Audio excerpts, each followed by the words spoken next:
The statement had been made in a diplomatic session 14 months ago and had been circulating in human interspecies relations circles ever since. Queen Vel Shari, Vel Shari, of the Velhari Sovereignty, had said it during a closed-session discussion of the Outer Corridor Framework negotiations, when a junior Velhari diplomat had asked why the human delegation's emotional responses to certain proposals had made the session difficult to manage.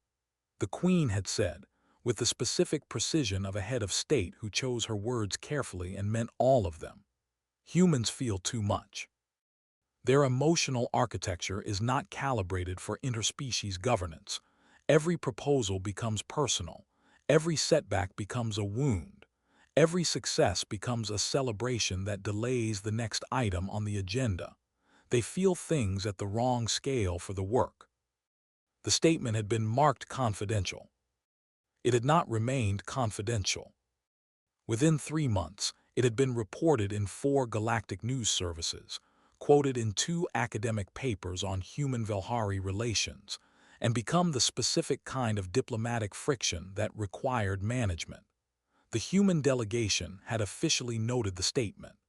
The Velhari Diplomatic Corps had officially not confirmed it while not denying it. Queen Vel Shari had not apologized, because she did not consider the statement incorrect, and apologizing for accurate statements was not something she did. The Outer Corridor negotiations had continued, somewhat more carefully. The Queen had not changed her assessment. 14 months after the statement, the Velhari Sovereignty hosted its annual diplomatic reception, a formal event that every member of the Outer Corridor Framework attended, and which the human delegation attended with the specific quality of a group that had decided to be professional about something they had every reason to be uncomfortable about. The Queen attended. She attended every annual reception because that was what the sovereignty's protocol required, and because she was, above everything, a woman who did what the work required.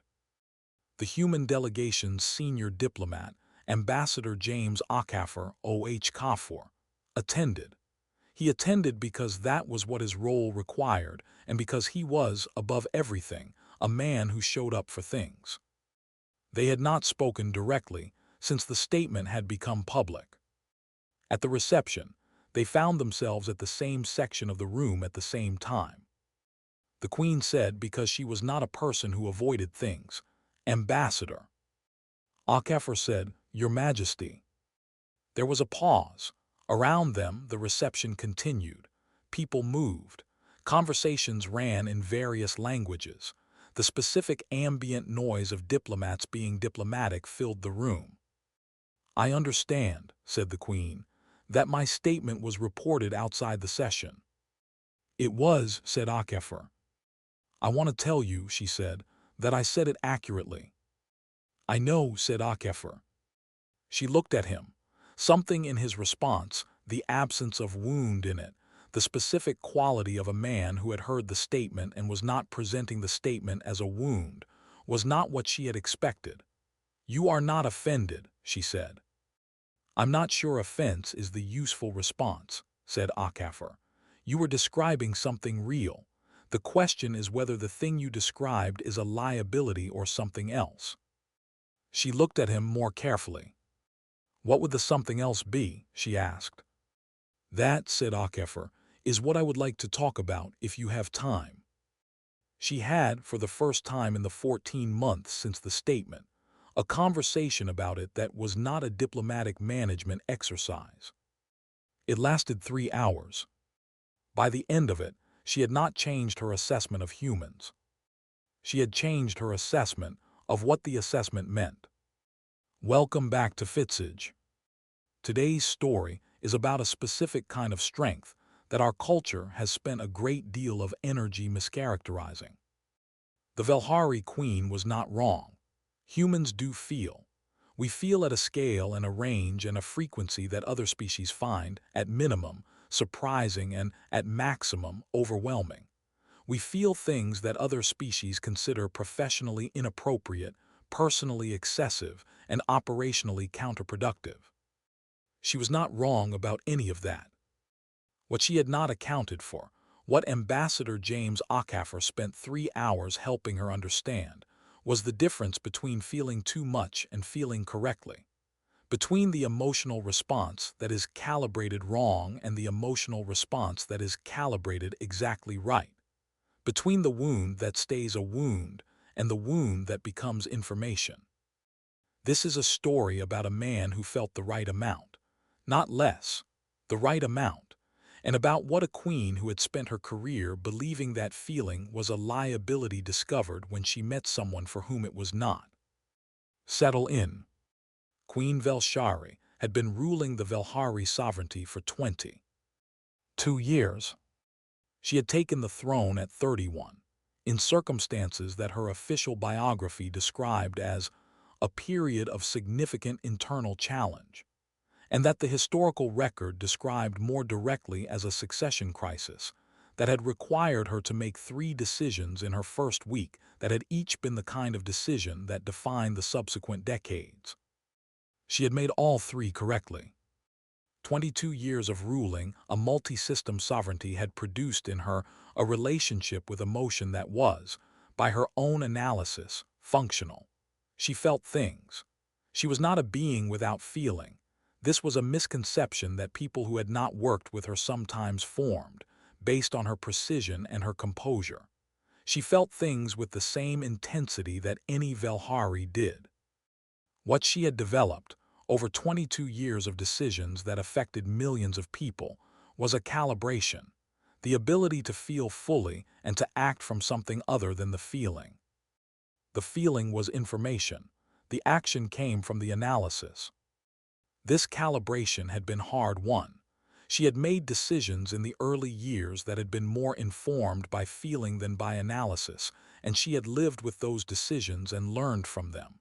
By year 10, the calibration was reliable. By year 20, it was automatic. Her statement about humans had come from this calibration. She had watched human diplomatic representatives over 4 years of outer corridor negotiations and had observed, accurately, that their emotional responses to proposals, setbacks, and successes consistently complicated the process. Proposals that the Velhari delegation assessed as technical questions became personal commitments for the human delegation. Setbacks that the Velhari delegation processed as tactical adjustments became losses that required recovery time. Successes that the Velhari delegation noted and moved past became occasions that the human delegation needed to mark. The observation was accurate. The humans felt things at a scale that complicated governance. What she had not included in the assessment, and this was the gap that 3 hours with Okafor would partially address, was the question of what the feeling produced. She had been measuring the cost. She had not been measuring the return. James Okafor had been a diplomat for 18 years and had been in the outer corridor framework negotiations for the last 4. He was 53 years old, originally from Ibadan, Ebah, Nigeria, Nigeria, the third of 5 children in a family where emotion was considered a language rather than a liability. His mother had been a physician. His father had been a judge. Both had spent their careers in professions where feeling was present and relevant and required to be handled correctly rather than suppressed or indulged. He had inherited this framework. Not explicitly, it had not been taught in lessons. It had been demonstrated in the way his parents moved through their work, in the way they discussed difficult cases at the dinner table, in the way they felt things fully and acted from something that held the feeling and was not consumed by it. He had felt the Queen's statement when it became public. He had felt it specifically. It had landed, because things that were about you landed even when you were prepared for them. He had felt it for approximately 3 days with the full weight of what it was, an accurate and somewhat unkind description of something real, from a head of state who had not intended him personally but who had affected him personally nonetheless. After 3 days, he had done what he had learned to do with things that landed. He had asked what the feeling was telling him. The feeling, examined, was telling him several things. It was telling him that the Queen had seen something true. It was telling him that the something true was not the complete picture. It was telling him that the gap between what she had seen and the complete picture was worth discussing. And it was telling him, underneath all of that he was not going to let a correct but incomplete assessment stand unchallenged if there was a way to address it that was useful rather than defensive. He had spent the subsequent 14 months being professional about the statement and waiting for the right moment. The reception had been the right moment. He had not walked into it with a strategy. He had walked into it present, which was what he had been trying to walk into things as for 30 years, and had found the Queen in his section of the room and had said her title, and had not made the statement into a wound in that moment, because the statement was not a wound anymore. It was a starting point. They found a small anteroom off the main reception hall. This was the Queen's suggestion. She was a woman who, when a conversation presented itself that was worth having, found the correct environment for it. The reception hall was not the correct environment. The anteroom had chairs, adequate lighting, and the specific quality of a space that had been used for genuine conversations before. "Tell me what you were going to say," she said, "about whether the thing I described is a liability or something else." "I want to start with what you got right," said Okafor, "because you got most of it right." She raised an eyebrow. In 22 years of ruling, people had rarely opened a conversation about her statements by confirming that she was correct. "Proceed." "Humans feel at a scale that complicates governance," said Okafor. "This is accurate. I have been in sessions where the emotional weight of a setback required time to process before the delegation could engage the next item productively. I have been in sessions where a success needed to be marked before the next challenge could be approached with full attention. These things happen. They are real. They cost time." "Yes," said the Queen. "What you didn't include in the assessment," said Okafor, "is what the feeling produces, not the cost, the return." "What is the return?" "Commitment," said Okafor. "When humans feel a proposal as a personal thing, they are also committed to it as a personal thing. When a setback lands as a loss, the recovery from it produces a different quality of determination than the recovery from a tactical adjustment. When a success is marked, the marking creates a memory that informs future decisions in ways that are not available to parties who process the success as a data point and moved on." She was quiet, considering this. "The setbacks," said Okafor. "In 4 years of outer corridor negotiations, there have been 11 significant setbacks. Your delegation has assessed each one, adjusted strategy, and continued. This is correct and efficient, and it is how you have maintained negotiating momentum." "Yes," she said. "My delegation has felt each one. It has taken us longer to continue after each one. We have been less efficient in that specific way." He paused. "But our positions on the framework items that those setbacks affected have been more consistent than your delegations. Not because we analyzed them better, because we felt the loss of the previous position and the determination that produced is not available from analysis alone." She considered this. "You are saying that the inefficiency is the mechanism." "I am saying that the feeling produces something that the efficient alternative does not," said Okafor. "Not always, not in every case, but in the cases where the commitment to a position needed to hold under sustained pressure, the feeling was the thing that held it." The Queen was quiet for longer this time. "The proposal in month 17, she said. "The resource distribution framework that my delegation offered as a compromise. Your delegation rejected it. We assessed the rejection as strategic positioning. You returned to the table with a counter-proposal that was more favorable to your original position than the compromise had been." "Yes," said Okafor. "We had assessed that you would accept the compromise because your original position was, by our analysis, overextended." "By your analysis it was," said Okafor. "By our feeling it wasn't. We had committed to that position in month 3 when the initial framework was proposed. The commitment was felt as well as analyzed. When the compromise arrived, the The feeling said the original position was right and the compromise was not. The analysis was uncertain. The feeling held the position until the analysis caught up. The feeling held the position, said the Queen slowly. That is what it does when it is correctly calibrated, said Okafor. It holds things that analysis cannot hold alone: positions, relationships, commitments to people who are not in the room. The Queen looked at him. Your statement includes a qualification: correctly calibrated. Yes, said Okafor.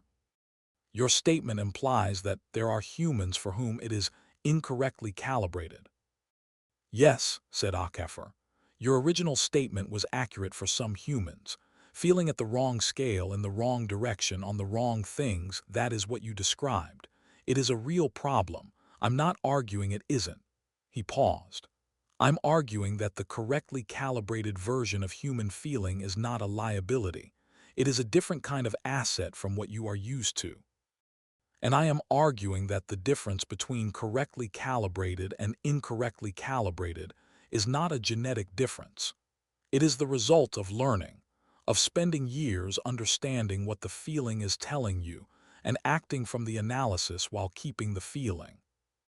The Queen had been asking questions for 45 minutes, which was how she always processed a significant conversation. She asked, she received, she assessed, she asked again. The questions were precise and she did not repeat them, and she followed the answers to wherever they led. At the 45-minute mark, she asked something different. When your statement became public, she said, 14 months ago, what did you feel? Okafor looked at her. It was not an aggressive question, and it was not a trap. It was the question of someone who had been listening to a description of correctly calibrated feeling and wanted to understand what that looked like from the inside. Accurately described, he said. The statement was accurate and it landed. 3 days. 3 days of what? Of carrying it, he said. Not suppressing it, not performing that it hadn't landed, carrying it and asking what it was telling me. And what was it telling you? That you had seen something true, that the something true was not the complete picture, that the gap was worth discussing. He paused. And that if I let it become a wound, if I let it sit as a wound rather than as a starting point, it would continue to complicate the work between our delegations, which was already complicated enough. So you converted it, she said. I let it be what it was, he said. And then I asked what was useful to do with it. Those are different things. Converting implies suppression. I did not suppress it. I felt it for 3 days and I asked it questions and I got answers and then I had something I could work with. She was quiet. In 22 years, she said, I have received many statements from many people that were accurate and were not the complete picture. I have managed them. I have not, she paused, in the specific way of a person finding precise language for something they have not previously articulated. I have not felt them and asked them questions. What have you done with them? Asked Okafor. Assessed them, she said, determined their operational significance, acted accordingly. And the feeling? A longer pause. Managed, she said. Managed away or managed toward? She looked at him. It was, she realized, a question she had not previously been asked. Away, she said. I have managed it away from the decision. I was taught that the feeling was noise in the signal. That governance required the signal. I was taught that the feeling is part of the signal, said Okafor. That managing it away loses information. What information? The information about what matters, he said. Analysis can tell you what is true. It cannot tell you alone what matters. Feeling tells you what matters. Correctly calibrated feeling, feeling that you know how to listen to, tells you what matters precisely. The Queen sat with this for a long time. She was a woman who had made 3 decisions correctly in her first week of rule and 22 years of decisions correctly after that. She had done this from analysis, from the signal cleared of noise. She was now sitting with the possibility that the noise had been part of the signal, and she had been running on incomplete data for 22 years. "I am not certain," she said finally, "that you are right." "I know," said Okafor. "I am not certain you are wrong." "I know that too," he said. "I am not asking you to be certain. I am asking you to consider that the assessment was incomplete. The assessment that humans feel too much. The assessment that feeling is a liability," he said. "That is the assumption underneath it. That is the thing I want to challenge." In the third hour, the Queen asked a question that she had been building toward since the beginning. "The month 17 proposal," she said. "The compromise we offered. You said your feeling held the position until the analysis caught up. What was the feeling holding?" Okafor thought about it. "The people in the outer corridor whose resource access depended on the framework position," he said. "I had been to the colony stations in month 2 before the negotiations began formally. I had met the people whose daily life would be affected by what we were negotiating. The feeling was holding them. The analysis was working on terms. The feeling was working on people. You held a negotiating position because of people you had met 4 months earlier.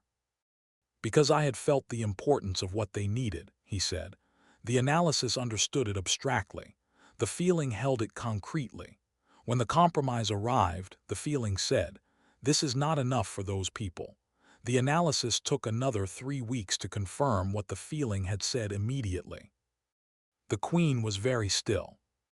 "In month 14, she said slowly, "our delegation made a concession on the secondary transit rights. It was analyzed as strategically appropriate. It was," she paused, "it was felt by our delegation as a loss, a significant one. We managed that feeling away from the decision. We proceeded." "I remember," said Okafor. "The concession has produced complications in the outer corridor that we did not project.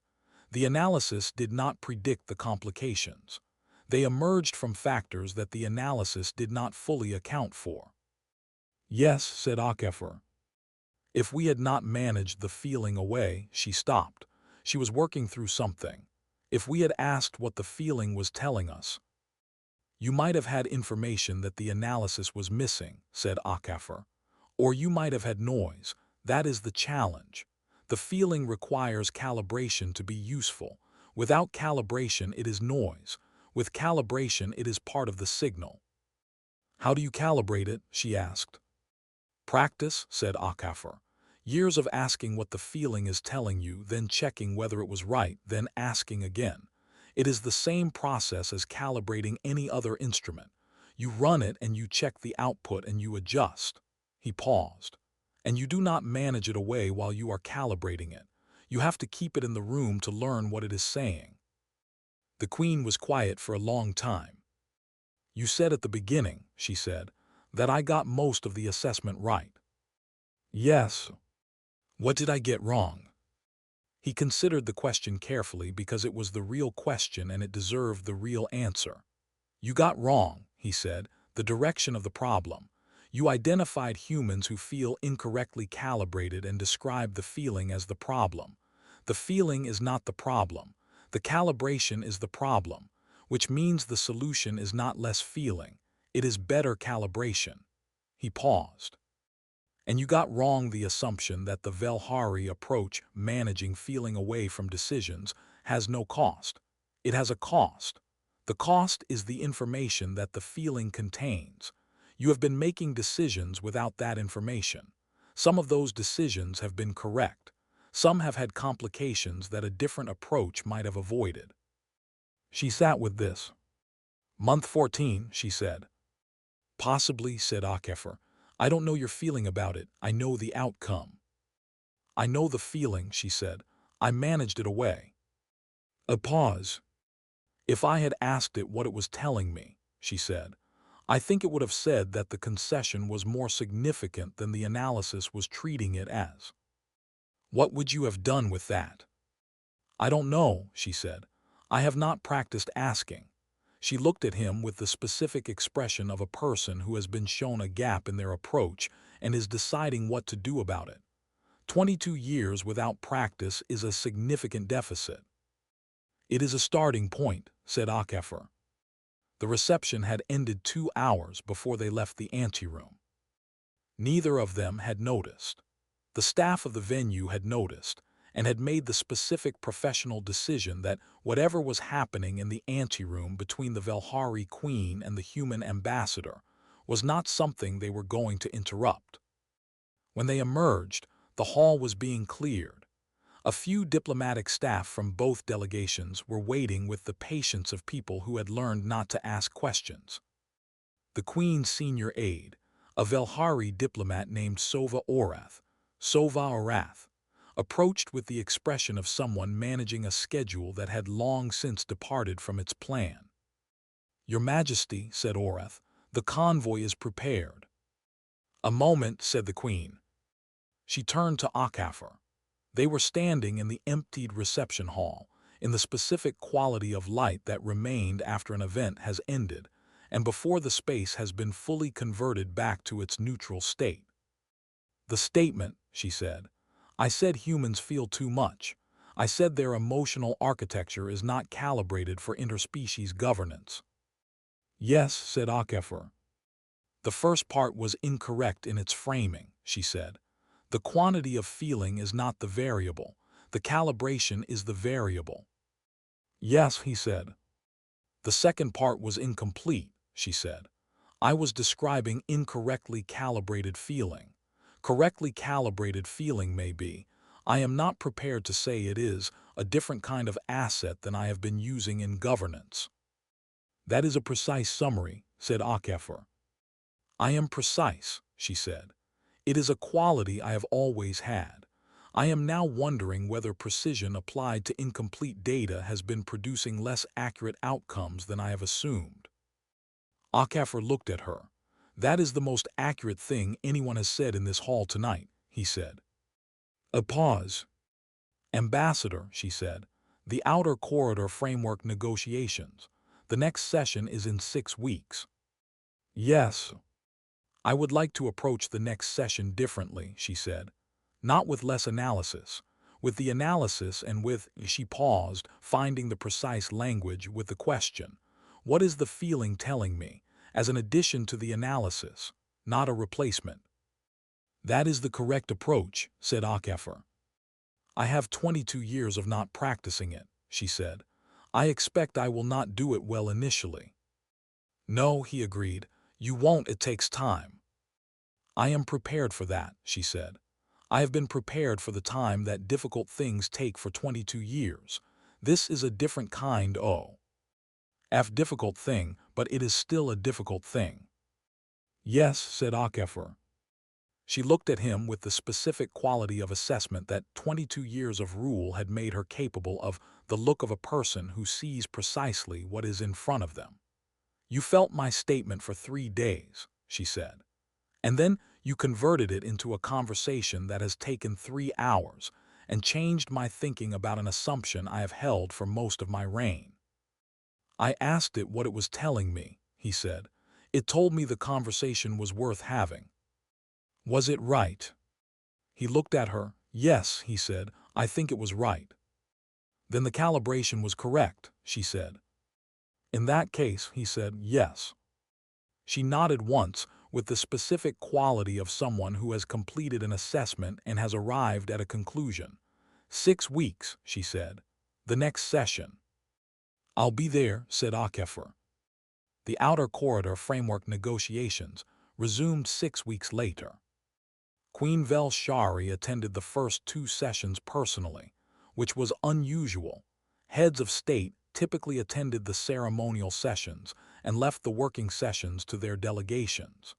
She attended because she had decided that if she was going to practice something, she should practice it in the environment where it mattered.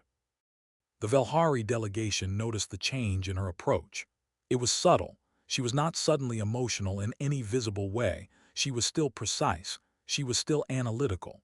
What was different was a quality that her senior aide Sova-Orath described in a private communication to a colleague as the Queen is asking different questions. Not different analysis questions. Different questions about what things meant to the people they would affect. The human delegation noticed the change. Okafor noticed it first because he had been at the reception and had the context. He did not mention it. He did not adjust his approach in response to it. He continued as he had been continuing, present, committed, feeling the things that needed to be felt and acting from the analysis while keeping the feeling. The negotiations moved. Not dramatically, not in a way that made headlines or produced sudden breakthrough. They moved in the specific way that things move when both parties are working from more complete information, slightly faster, slightly less prone to the specific misunderstandings that had produced the 11 significant setbacks of the previous 4 years. In month 6 of the new approach, the framework's resource distribution section, the section that had produced the month 17 standoff, reached provisional agreement. The terms were, by the assessment of both delegations, closer to correct than any of the previous positions had been. The Queen reviewed the provisional terms. She felt something about them. She asked the feeling what it was telling her. The feeling said, "This is close to right." The analysis confirmed it. She signed the provisional terms. Her senior aide sent a private note to Okafor that said, "The Queen asked me to relay that the approach is producing data. She is not prepared to characterize the data as conclusive. She is prepared to characterize it as interesting." Okafor read the note and smiled. He wrote back, "Interesting is a beginning. Please tell Her Majesty that the approach takes time and the data improves." The aide relayed the response. The Queen read it. She noted that Okafor had said the data improves, not that it becomes decisive. She appreciated the precision. The statement, "Humans feel too much," remained in the academic literature and the diplomatic record. The Queen had said it accurately for the conditions she had been describing. She did not retract it.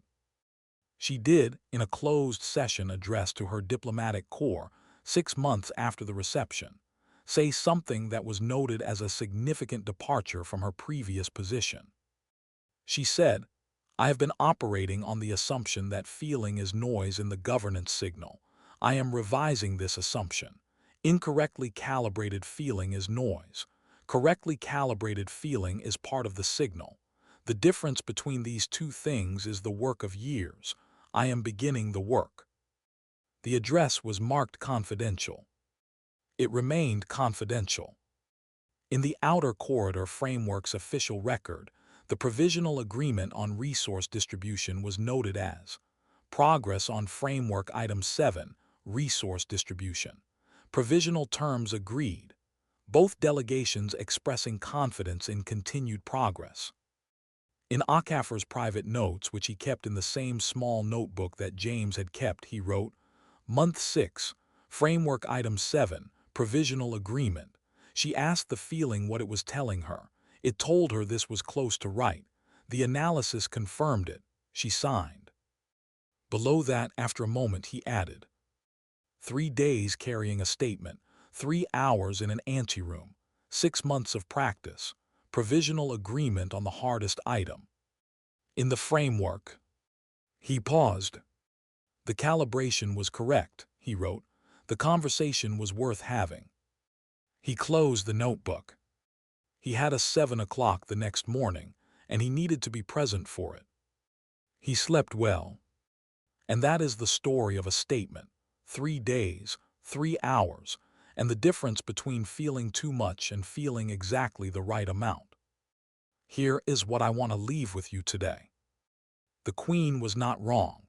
Humans who feel incorrectly calibrated, who carry wounds that stay wounds, who let every setback become a loss that defines the next decision, who respond to everything at the same emotional volume regardless of what it actually warrants, those humans are exactly what she described. The feeling is noise. It costs more than it produces. But that is not the only version of human feeling. The correctly calibrated version, the feeling that is kept in the room and asked what it is telling you, that is held alongside the analysis rather than managed away from it, that holds positions when the analysis is uncertain and tells you what matters when analysis alone cannot. That version is not a liability. It is the instrument that tells you what analysis cannot, what matters, not what is true, what matters. The calibration is the work. It takes years. It requires feeling things and asking them questions and checking whether the answers were right and asking again. It requires not managing the feeling away while you are learning what it is saying. It requires the specific courage of keeping something uncomfortable in the room long enough to understand it. Okafor felt the statement for 3 days. He did not suppress it. He did not perform that it had not landed. He carried it and asked it what it was telling him and got answers that were worth acting on. That is the move, not feeling less, feeling correctly, not managing the feeling away, asking it what it is telling you, using the answer. The men this channel is built for know this. They have been in rooms where the feeling told them something the analysis hadn't caught yet, where the commitment held a position that the tactical logic said should be abandoned, where the wound became a starting point rather than a wound. Those men were not feeling too much. They were feeling exactly the right amount. If this story landed for you today, if you recognized Okafor in the 3 days, or the Queen asking what the feeling was telling her, or the provisional agreement on the hardest item in the framework, then this channel was built for you. Subscribe if you haven't. Every week we bring stories about the correctly calibrated version of what we are. Leave a comment. Tell me about a time your feeling held a position that your analysis had given up on, when the feeling was right and the analysis caught up later. I read every comment. I want to know. Share this with someone who has been told he feels too much, who has been told that his emotional investment is a liability, that he should manage it away, that governance and professionalism require the signal without the noise. Tell him, the calibration is the work. The feeling is part of the signal. Keep it in the room. Feel the right amount. Ask it what it is telling you. Use the answer. This is Fitzage. We will see you next time. Thanks for watching my video and please like, share, subscribe my YouTube channel.